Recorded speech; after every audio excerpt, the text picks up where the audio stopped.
All right, we are so excited to be here at Cafecito con Howie at the Hard Rock in Las Vegas. This man needs absolutely no introduction to anyone in this room. I'll take it, though. Howie Dorough, Backstreet Boys solo artist, and one of our favorite all-time guests. Oh, Howie thank Dorough, you. welcome back to When They Pop. Thank you, girls. Good to see you again. Thank you for all the support. I think last time we caught up was at my restaurant. We were at Co-op. Yeah. And then I think I've seen a couple times in the audience here and there. Oh, you These sure are the have. biggest supporter of Put Your Finger in the Air. Oh, yes. This guy We'll is get here. there. Don't worry, guys. Okay, so Howie, you're back at Sphere for yet another Backstreet Boys summer. Yep. We're now in weekend 2. How are you feeling? Like, talk us through the emotions. Summer 2 at the Sphere. It's exciting to be back. I mean, I honestly can't believe we got another 21 more shows. It's when this we talked about this a year and a half ago. We thought we get maybe 3-6 shows, and then I think before the tickets went completely up on sale because of the algorithms, I think they did like 9 shows, and the next thing it was like 16 shows, then 21. And we're like, wow, this is really catching on. And then, like AJ said, I think he told you guys to wear white the first weekend, and it's been happening every single weekend. So it's honestly so cool. It almost feels like we're turning into a cult together, kind of a thing. So, but it's it's been really, really cool. Getting back into it this round here. Thank God we had a couple one-offs in between, because February to July is a long time for Backstreet Boys to not perform a show and to expect to remember all that choreography. So thank God we had a couple one-offs that helped us. I unfortunately last Saturday did a little number on my knee and kind of did a little jolting of it. So I'm kind of still recovering a little bit. But it's one of those kind of things that, there's 5 of us up on stage, and hopefully I know, well, not hopefully, because I don't appreciate when they steal attention away from me, but it's okay when they steal a little bit. Because right now, if you see Howie a little bit of a wobble there, you probably know what's going on. We won't even notice, I'm sure of it. Let's go back to the first weekend, though, opening weekend last July. All of you were visibly emotional during that first show. And just to be clear, we were all emotional, too. What was going through your mind the first time that you popped up on that stage a year ago? A year ago. Oh, yeah. Opening Oh, my gosh. Opening weekend. Yeah. Oh, God. I think we're talking about this weekend here. I was like, we were probably emotional, feeling like, oh, my God, this pain of doing this. No, but a year ago. Yeah. No.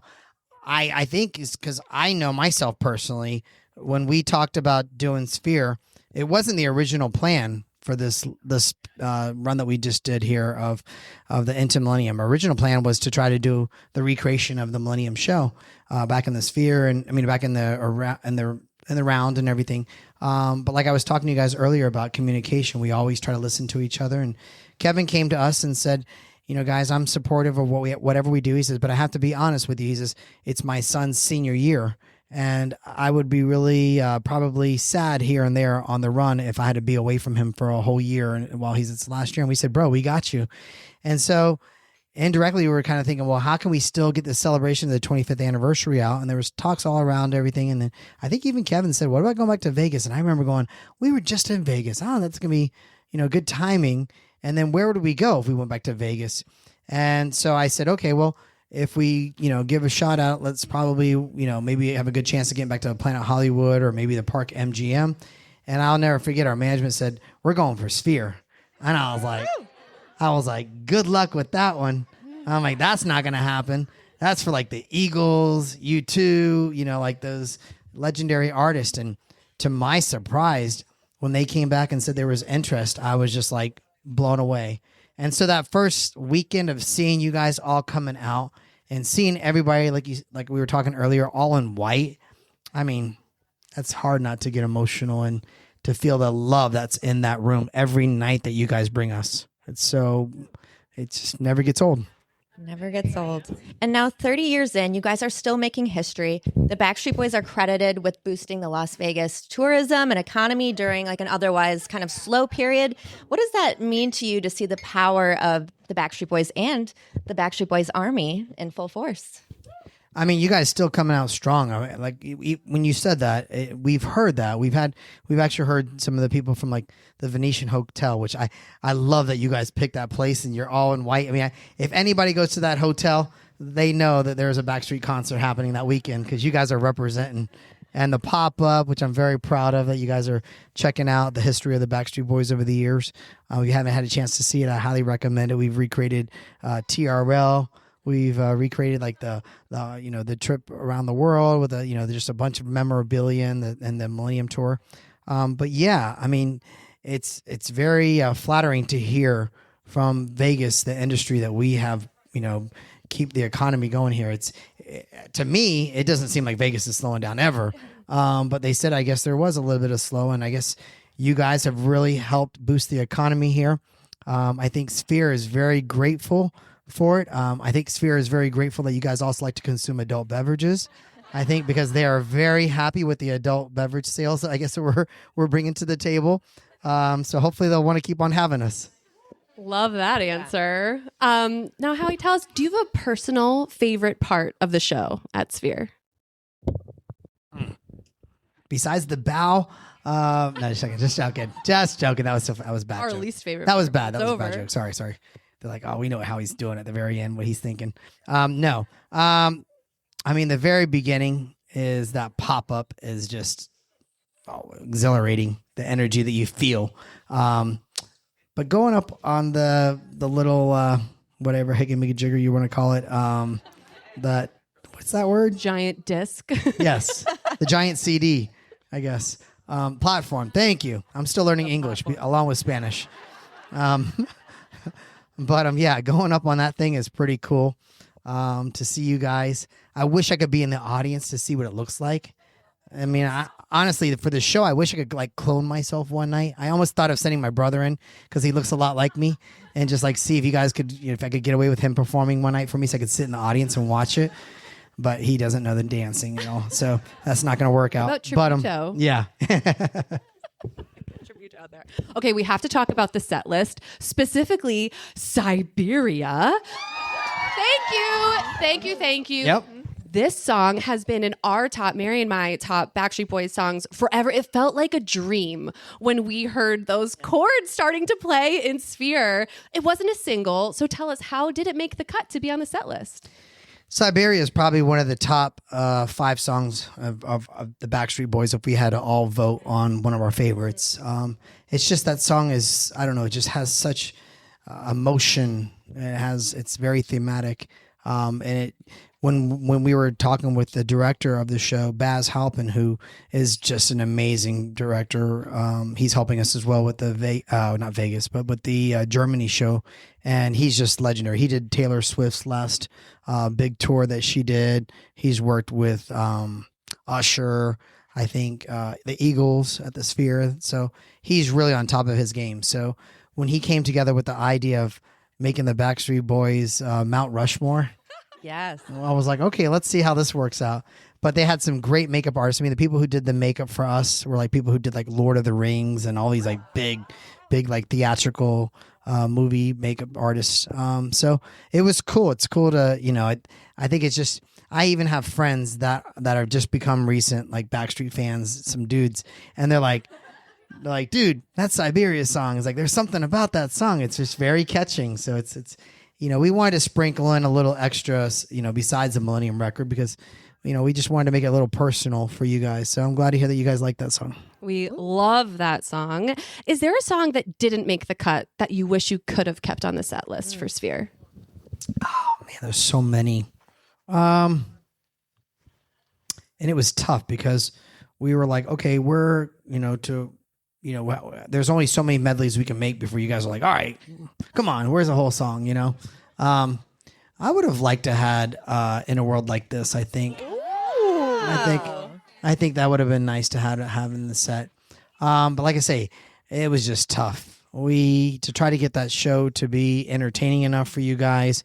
Like I say, we would love to have, added in, bottled up and stuff like that. But just once that show was created, there was a lot of work going into that. And I know a lot of people keep on saying, oh, are you going to add it? You're going to add it?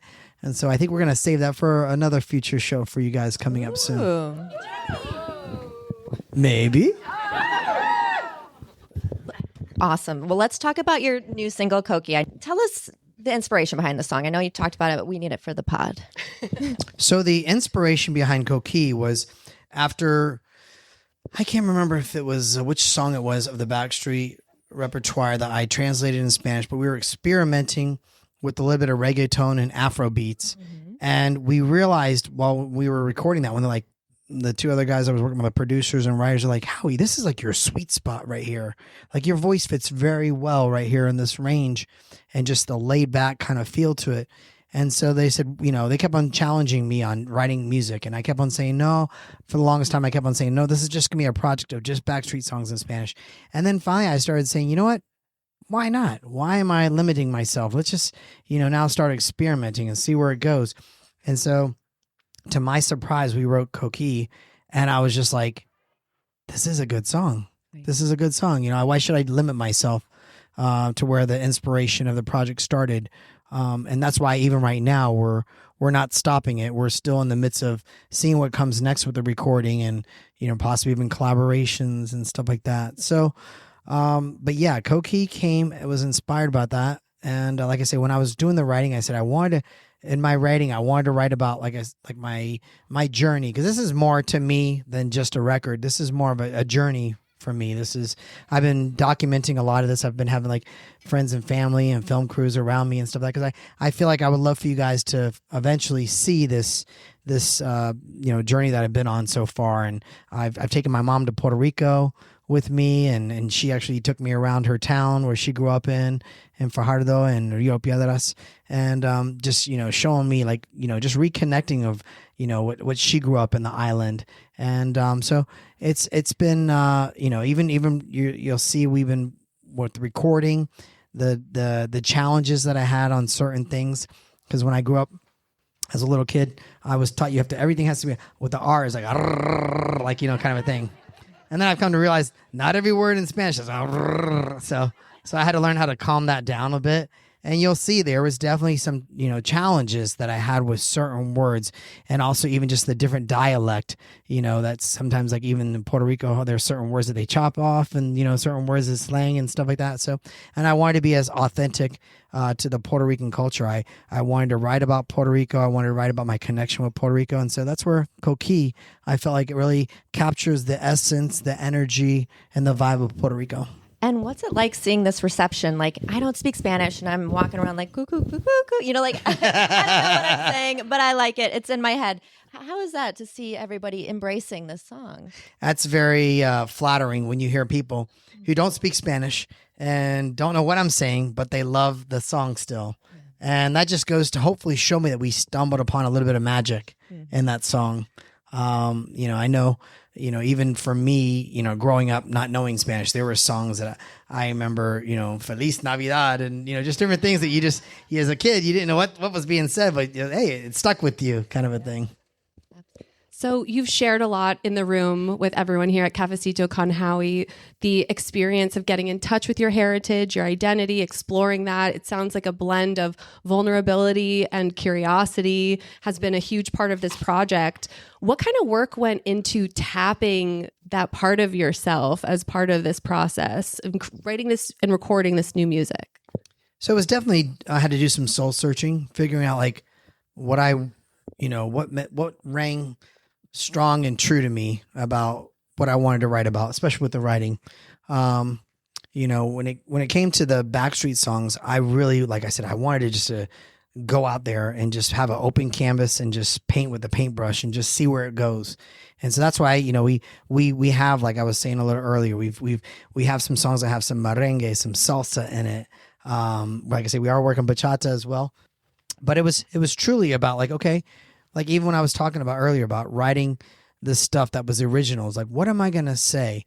What can I say? I mean, obviously I'm not going to be saying, okay, I'm 52 years old. I'm going to bed every night at, 9:00 at night, taking Advil before going to bed, kind of a thing. So I didn't want to sound like an old man. Nothing wrong with that.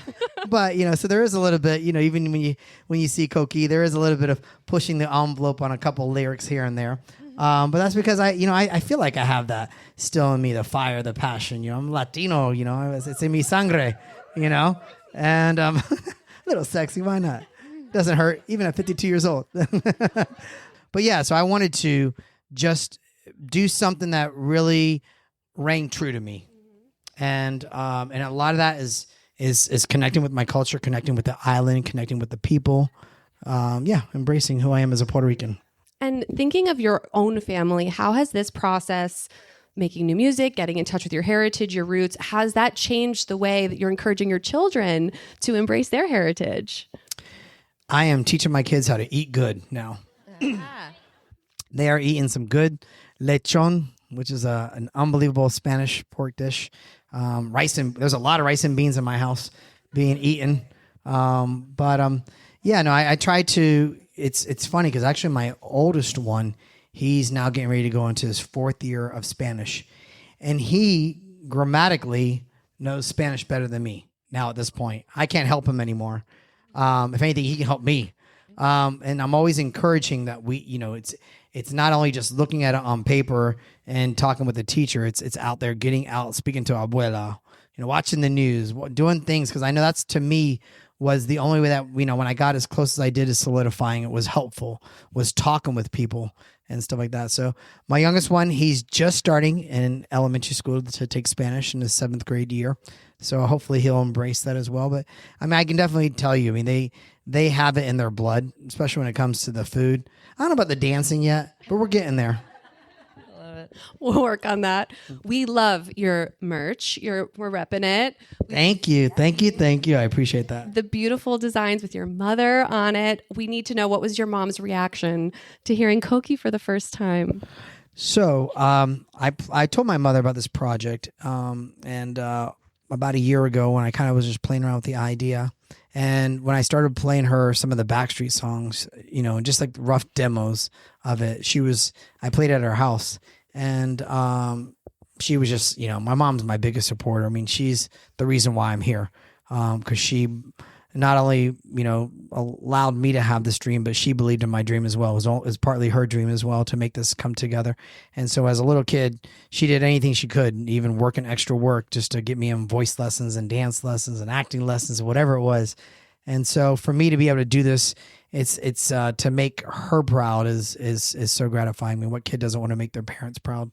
But when I finally had a chance to play her some of the final cuts, it was in my car. I every Wednesday I take my mom to adoration when I'm home. It's this little small little Catholic thing where they go, if you're Catholic, they go in there for like an hour into the chapel, and they just pretty much just sit there and they just kind of like listen to God and meditate almost like to a point. And so every time I'm home, my tradition with my mom is to take her to that on Wednesday and take her to church on Sunday. And so on the way there to adoration on Wednesday, I started playing the stuff in the car, and something told me, get this on tape. So I'm not on tape, but on my phone. So I wanted to get her reaction, because I feel like this is something that's could be very interesting for people to see when I eventually come out with whatever we do, whether it's a documentary or whether it's like little clips or whatever. I'm like, but there's something that's going to possibly come out of this. And sure enough, she started crying, and she was like, it was like happy tears. She's like, Coqui.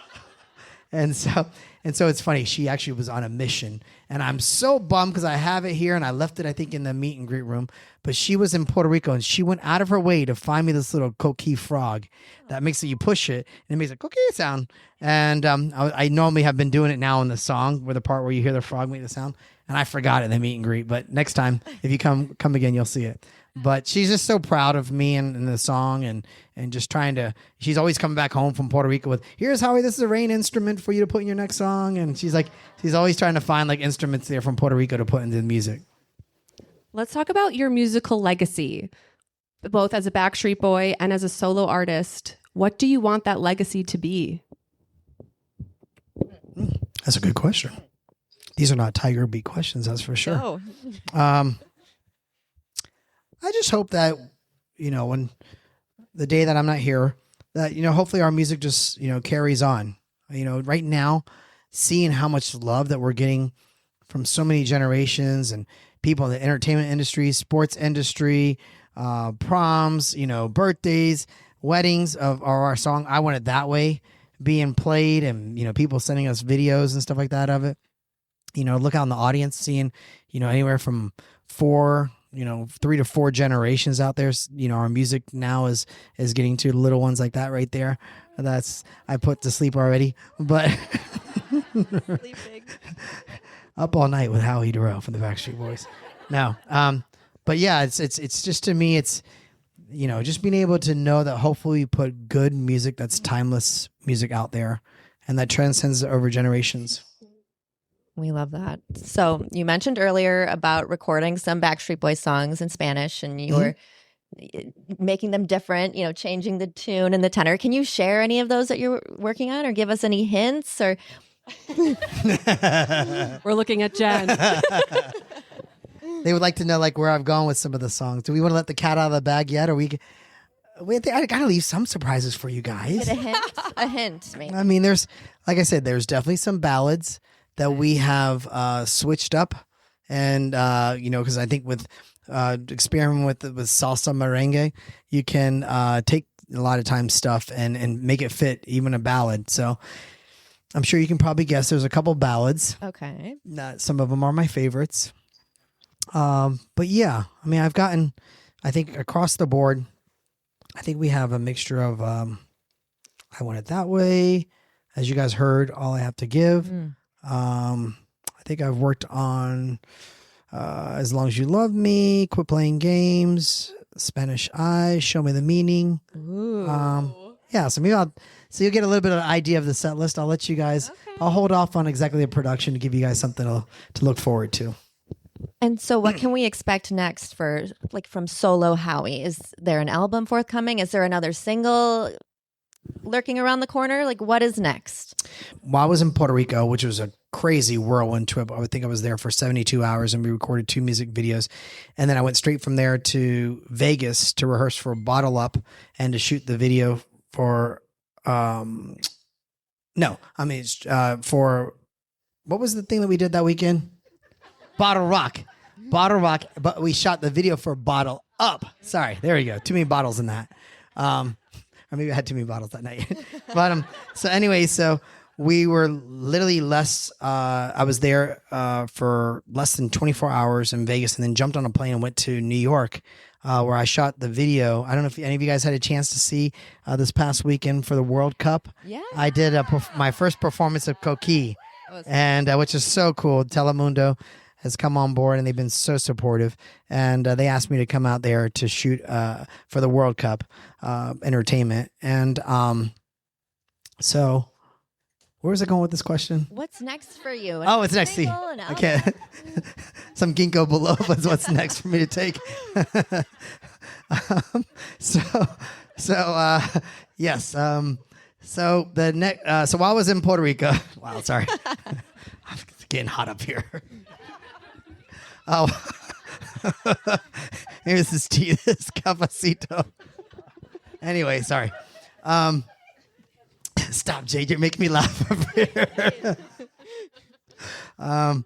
So we actually did shoot the music video for All I Have to Give, because at the time we felt really strong that might be my potential next single. Which we're not saying that it's not yet. I think we're just kind of leaving the door open to see what's going to come next.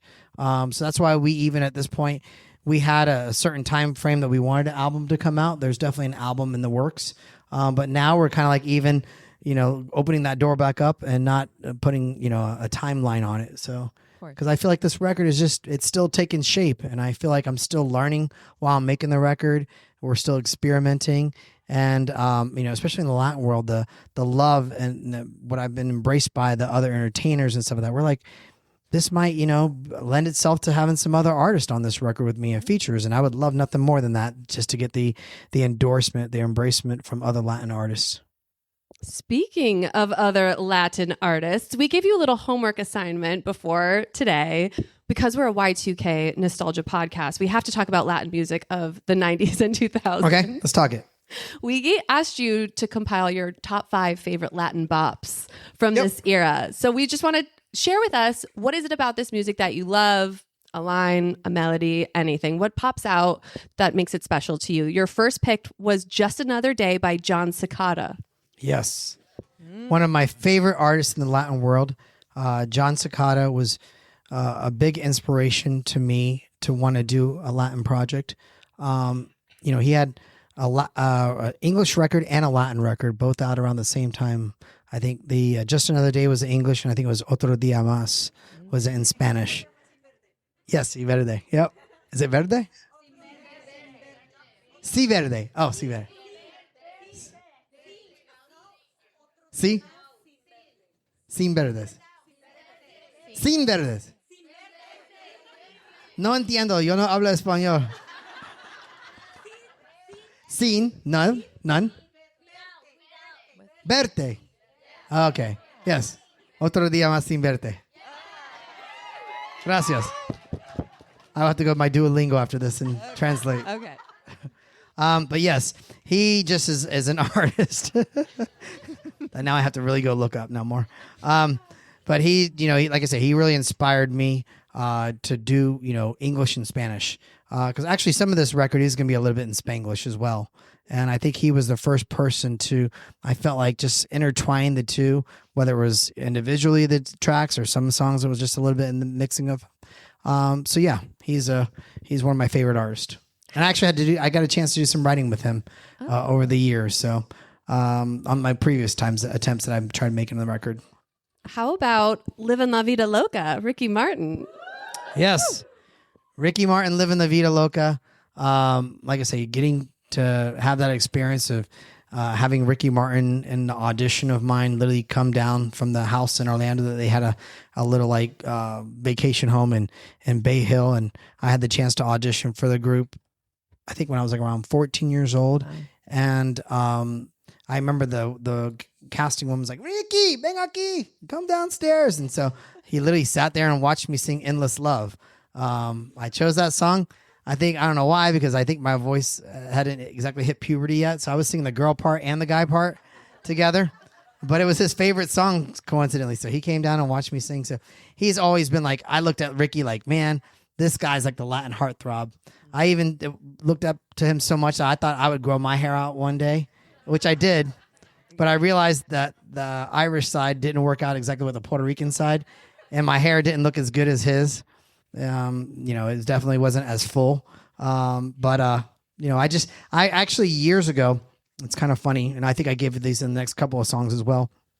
I did a little Latin project kind of a thing on the side. It was for lupus, because I had a sister that passed away from lupus many years, and I created a foundation. And so one of my projects that I had, besides doing a charity concert every year at Orlando at the Hard Rock Live, I put this little salsa band, and I would take some of the Backstreet songs and salsize them in English at that time though.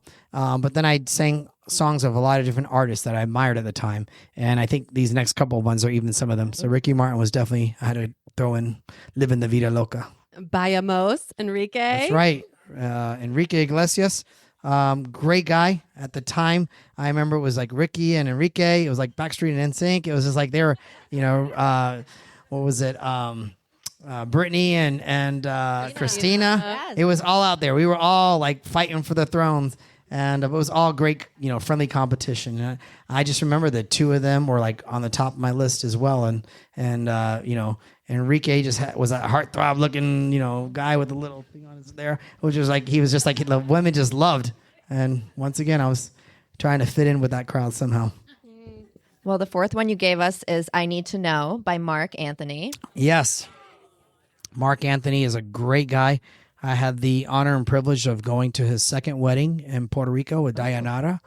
And he is somebody that I met in the Bahamas years ago. We were working on the writing of In a World Like This. Oh, wait, is it In a World Like This? No, it was right after Black and Blue. Oh, no. Never Gone. Yes, you're right. It was Black and Blue. Thank you, Jen. And Jade. Thank you. So, yes, it was Black and Blue. That's what I meant to say. He was there. He actually opened up for Gloria Estefan at the famous Atlantis Hotel or whatever. And then we connected that night and hung out, and he was just such a great guy. And I've always felt like he's that true Latin crooner. Like those vocal cords of his are just unbelievable, undeniable, like really Latin, salsa merengue, all that stuff. Love it. The last one you gave us was I Like It Like That by Tito Nieves. Yes, Tito Nieves. He had a song that was so great. It was called I Like It Like That. And I just remember he lived in Orlando around the same time. And I went to a Mark Anthony concert, and the two of us came up on stage with Mark and sang I Need to Know back in the Orlando Arena back in, my goodness, 98, 99, somewhere around there. But Tito Nieves is an amazing artist. Yeah, I'm a big fan of his as well. All right, switching gears here, we need to say thank you for bringing our favorite Howie-ism to Sphere. When you sing I Want It That Way live, you always say, put your fingers in the air. And everyone here, I'm sure, does it very Do enthusiastically. you guys like it still? Yes. Okay, good. Do you even need to ask? So to anybody unfamiliar with its origin story, do you even remember the first time you did it? Like, how did this come to be such a thing? I don't know, to be honest. It's so organic. It's so natural. Well, because I know Nick always goes 1, 2, 3, and then You sing. Yeah. You sing. We want him to sing next time. I know he should sing. I sing that part. We loved and I it. croon it out. He should be able to sing it too, right? Loved it. But yeah, no, I don't know how it came about, but I know I did it for a while there. And like most, I'm sure, boy band guys, there's a little testosterone, there's a little heckling here and there. And the guy's like, nah, you shouldn't do that, man. And I'll never forget. I think when we did the interview and at Coa at the restaurant, I was contemplating taking it out because I didn't know if it was cool or not. And then you guys said, put it in, keep it in, keep it in. Yes. And then I think I saw you guys once again at another concert after that. You're like, you're going to put your fingers in the air? I'm like, all right, I'm going to put my fingers in the air. And now all the guys are doing it with me. They're putting their finger in the air because I think they realized I was onto something way ahead of time. You are. It's a revolution. So in honor of Put Your Fingers in the Air, we have a little game. We brought props. This is for you, Howie. A bedazzled foam finger. And we want you, audience, to also participate in this game. So here's how it works. We're going to share a series of hot takes. You may agree. You may not. But if you do agree with us, we want you to put your fingers in the air, okay? And Howie, you too. You put your finger in the air and tell us why you agree with us or why you don't. Okay. Tell us why. All right, we're going to get started. Get your fingers ready. Our first hot take. The best Backstreet Boys album is Never Gone.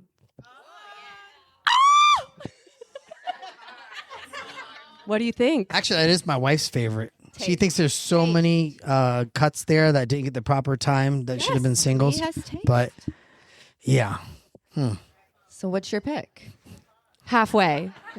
Yes. Do you have a favorite? What do you think is the best? Chapter That's 1. cheating. Chapter 1 hits. That is actually, that would be a good answer. That has all the hits right in one. That is true.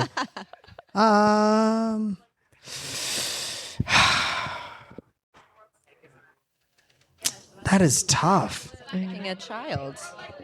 You guys think Black and Maybe Blue? Black and Blue. I think you're right about that. Yeah. Audience loves Black and Blue. I think Black and Blue. I had a chance to bring not a lot, but definitely a handful of songs to the table that were on that record. So it has a special place for me. I met my wife on that tour. So yeah, I would say the Black and Blue. Yep. All right. Great pick. Next one. The most criminally underrated song of Backstreet Boys' discography is Just Want You to Know. Lots of fingers. It's funny. My wife would say that too. And she says the video was so underrated. Yes. Are you agreeing? I agree. Oh, And you know what else I would personally say was I Still. Oh, yeah. oh yeah. I Still is definitely Justice. one that didn't get its proper time. Okay, this next one's really controversial. So we all remember for the fourth single off Millennium, you guys turned to the people at TRL. You let us vote. Should it be the one, Don't Want You Back? That was Nick's idea. He messed it up. So he called in. So the theory is that he swayed the audience vote so that the one became the single. You guys know, too, right? You see it. I see everybody's heads shaking. We feel like it deserved to be a single, though. Put your fingers in the air if you agree the one should have been a single. Either that or what was the other one? Don't Want You Back. Don't Want You Back. What do you think, Howie? Is your finger in the air? Should it have been Don't Want You Back? I think Don't Want You Back would have been cool to see what could have come out with a video for that. The audience agrees. I think it would have been like, to me, it would have been like the what did all I have? I mean, did the call come out before that? I can't This would remember. have the been albums. Millennium. This would have been Millennium. So this is so it would have been a pre the prequel. call. Yeah, it would have been a prequel, like edgy video, Yeah. something like that. Leather. Another Francis Lawrence. Yeah. Some more leather. All right. For this next one, I better see every single one of your fingers in the air. If You Want It to Be Good, Girl, Get Yourself a Bad Boy should be added to the Sphere set list. See all those fingers, Howie? I know. That would be hard to agree on that one. You guys just like to see us be like fools up there when you guys ask us. Oh. We genuinely love the song. Oh. All right. The next one. Black and Blue was Backstreet Boys' fashion peak. The long hair, the leather. The black Black leather. and Blue. You guys disagree? Okay, tell us. What do you think the peak was? Millennium? In a world like this? What do you think, Howie? I don't know. Today? Oh, right now. Today? Oh, I thank you. Like, I like to say we're like vino. We're getting better with time, right? Yeah, hell yeah. Love it. Thank you guys very much. I'll give you the thumbs up on that one. All right. So we just have 2 more questions here, I think. Let's talk about the upcoming residency in Germany. What can we expect? How will it differ from the Sphere? You got the wrong guy to give you the spill the beans. Because I can tell you it's going to be a great show. It's going to be very entertaining. You guys might recognize a couple songs in the show. And you'll get your money's worth. Okay. Coy. Is that No. you're going? Anybody going? Yay! Yes. Amazing. Well, obviously, you guys know it's a continuation of the millennium that we're celebrating together. We're going to celebrate that 25 years to the next 25 years going, if you guys will let us. But it's so you're gonna, I'm sure, recognize a lot of the songs in there. Like I said, we're gonna do something to try to top every time. We always try to top what we just did. So I think from the designs and the plans and the set lists that I'm hearing going on, I think it's going to do that. So I encourage you to come out. Stay tuned, everybody. All right, our last question. We noticed Backstreet Boys has been very intentional, is the word I'm going to use, with wording around upcoming Sphere shows. We see a lot of last shows of 2026, but never like last. Everyone's like, yeah, we know. How long do you predict you'll be coming back to Sphere? As long as we hope so. Music, they'll be coming. As long as. I plead the fifth. I cannot tell you. Okay. I told you once again, you guys got the wrong guy to spill the beans. Oh, well, Howie, we had the best time with you. Thank you so much for having us Howie. at Cafecito Con. Howie, Thank you for being such an amazing No, thank you audience. guys. Thank you guys for making this special. Thank you guys for sticking around. We're Yeah. so appreciative. Thank you, Howie. No, thank you guys. Everyone who's listening to this, make sure to check out howied.net to get your tickets for upcoming Cafecito Con Howie events. It is so special, so worth it. The conversation in the room was really heartwarming and really special. So thank you all. You guys made it really special. Put your fingers in the air. Yeah!